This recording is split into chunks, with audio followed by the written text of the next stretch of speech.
What happens when you are 20 years ahead of your time and too broke to keep your patent? You end up in a court testifying for a big company to help it not to be sued. And you don't get any money. Life is Born in 1956 in Itchin, UK, Kane Kramer is an inventor and a businessman who founded the British Inventors Society in 2003. He is now a consultant for the International Clean Energy Circle, an organization which fights global warming and works on green energy. But I'm not gonna tell you that story. Kramer testifies in 2008 for a company called...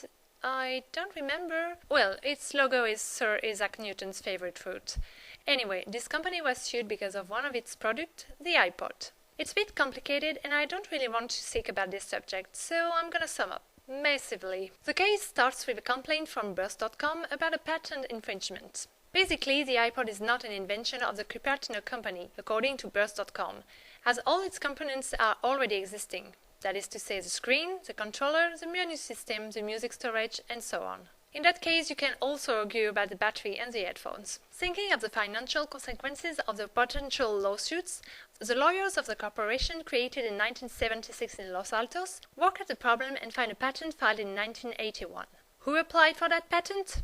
It's a rhetorical question, or you have not been listening. The trick is that if someone already patented a device like the iPod, every following patent can't be held against the iPod owner. And the big company which thinks different wins. In 1979, Kane Kramer thinks about a handheld reader which can play digital music and calls it the IXI, a reference to a Viking rune meaning breakthrough and transformation. The device got the size of a credit card, it's got a volume button, a LCD screen and a navigation menu. The concept is to sell songs through memory chips. Kane Kramer is the inventor of the digital audio player. The idea is supported by several investors, including Paul McCartney, a guitarist who played in a band which created its own record label in 1968. And the logo of this label was an apple. Kramer thought about everything: a central database for the song, the data security, a sale network via the record stores, the sales monitoring, a downloading system using the telephone network, and so on. This project is innovative and every details have been planned. So in 1981, Kane Kramer and James Campbell apply for a patent. But the IXI has to face an issue rather bigger. On the first day of July 1979, in Japan, Sony launches a product that will quickly take on the world: the Walkman.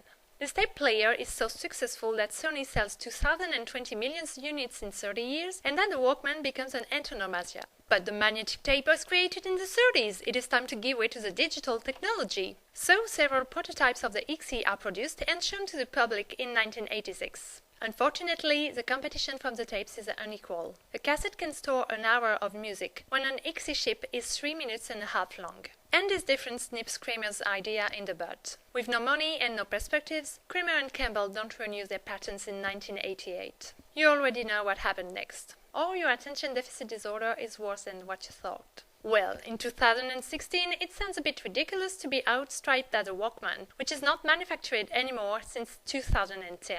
The iPod didn't have a very long career, about 10 years, because of the emergence of the smartphones. I leave you with this fact, and with this quote: "Dream and change the world," said Kramer. Listen to that man, he has flair.